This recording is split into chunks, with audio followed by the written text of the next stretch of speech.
कांग्रेस में जनता कांग्रेस का हो सकता है विलय। जनता कांग्रेस के अध्यक्ष अमित जोगी का बयान।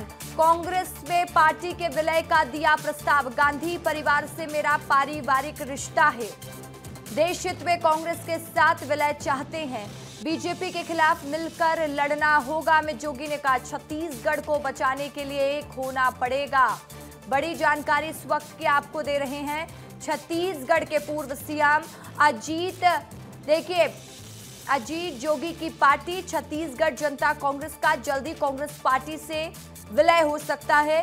इस बात के संकेत खुद पार्टी अध्यक्ष और पूर्व विधायक अमित जोगी ने दे दिए हैं। 2018 के विधानसभा चुनाव में पहले पूर्व सीएम अजीत जोगी ने छत्तीसगढ़ जनता पार्टी का गठन किया था। अमित जोगी ने कहा कि हम देश हित और प्रदेश हित चाहते हैं। मेरा कोई व्यक्तिगत स्वार्थ नहीं। सभी को मिलकर बीजेपी की चुनौती का सामना करना पड़ेगा, इसलिए हमने अपनी पार्टी का विलय कांग्रेस में करने का आवेदन दिया है। ये जो फांसीवादी ताकतें हैं उनको हमें रोकना पड़ेगा और आपस में लड़कर उनको नहीं रोका जा सकता है। आज देश में कांग्रेस पार्टी की क्या स्थिति है किसी से छुपी नहीं है। पार्टी का इनकमिंग पूरा बंद हो गया है, केवल आउटगोइंग ही चल रहा है। कोई व्यक्तिगत स्वार्थ को लेकर यह प्रस्ताव नहीं दिया गया है, क्योंकि मुझे लगता है कि हम लोगों को मिलकर जो भाजपा की चुनौती है उसका सामना करना पड़ेगा। आपस में लड़ते रहेंगे।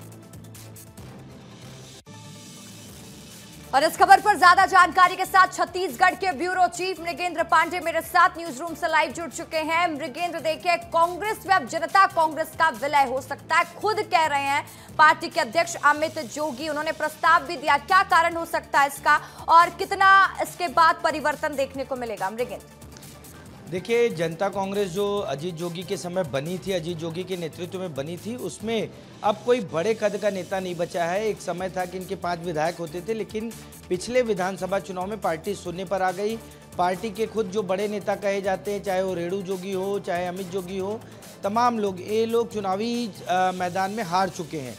और आज परिस्थिति ऐसी है कि अमित जोगी के पास उनके अलावा कुछ चुनिंदा 10-5 लोगों का समूह है। उनकी मां जो रेणु जोगी हैं, कोटा से लगातार विधायक होती थी, वो अब उनकी उम्र हो गई है। तो अमित जोगी जो है एकदम अलग थलग पड़े हैं, अकेले पड़े हैं और उन्होंने कांग्रेस में विलय का प्रस्ताव दिया। हालांकि अमित जोगी, जिस समय अमित जोगी को पार्टी से निकाला गया तो कांग्रेस पार्टी के ही विधायक थे और उस समय अंतागढ़ में जो कांग्रेस के कैंडिडेट थे उनको बैठाने में, भाजपा के पक्ष में करने में अमित जोगी और अजीत जोगी का नाम आया था। उसके बाद विवाद बढ़ता गया और भूपेश बघेल जब प्रदेश अध्यक्ष थे उस समय अमित जोगी, अजीत जोगी को पार्टी से बाहर कर दिया गया था।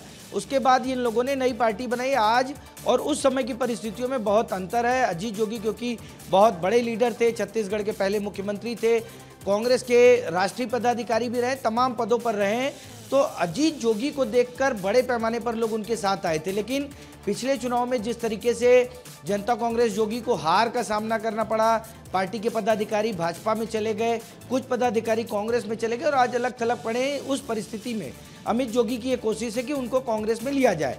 लेकिन बात चाहे भूपेश बघेल की हो या टीएस सिंहदेव की, ये बड़े नेता कांग्रेस के जो हैं वो इनके आने का लगातार विरोध करते रहे। टीएस सिंहदेव का तो एक बार बयान आया था कि अमित जोगी को अगर पार्टी में लिया जाता है तो पार्टी छोड़ देंगे, राजनीति से संन्यास ले लेंगे। इस तरह की परिस्थिति में कांग्रेस का केंद्रीय संगठन क्या विचार करता है, स्थानीय स्तर पर किस तरह की रणनीति बनती है, ये देखने वाली बात होगी। ठीक है, बहुत शुक्रिया मृगेंद्र तमाम जानकारी के लिए आपका। और चलिए अब बात करते हैं दुर्ग पहुंचे जनता कांग्रेस छत्तीसगढ़। जोगी के प्रदेश अध्यक्ष अमित जोगी ने हिडमा को हीरो और शहीद बताने वालों पर तीखा प्रहार किया। कहा कि Hidma enemy of the state यानी कि राज्य का दुश्मन है, एनिमी ऑफ द स्टेट बता दिया। ऐसे में व्यक्ति जो बाबा साहेब डॉक्टर भीमराव अंबेडकर द्वारा बनाए गए संविधान पर आस्था नहीं रखते, उन पर टिप्पणी करना भी उचित नहीं है। जो लोग हिडमा को हीरो या शहीद बताने की कोशिश कर रहे हैं उन्हें समझना चाहिए कि भारत लोकतंत्र का देश है और इसका आधार अंबेडकर और महात्मा गांधी के विचार है। कहा कि नक्सलवाद अब बैकफुट पर है और जल्द ही खत्म हो जाएगा। उन्होंने कहा जब माओवादी लड़ाई हार चुके हैं तो सरेंडर की बात का कोई अर्थ नहीं रह जाता। Hidma enemy of the state थे। जो व्यक्ति एनिमी ऑफ द स्टेट है जो अंबेडकर जी के द्वारा बनाए गए संविधान पर आस्था नहीं रखता है, उसका सम्मान नहीं करता है, ऐसे व्यक्तियों पर मैं कोई भी टिप्पणी नहीं करना चाहता हूं। जो लोग उसको महामंडित कर रहे हैं, शहीद तक बोल दे रहे हैं, ऐसे लोगों को समझना चाहिए कि लोकतंत्र है, बाबा साहब अंबेडकर का, गांधी का ये देश है।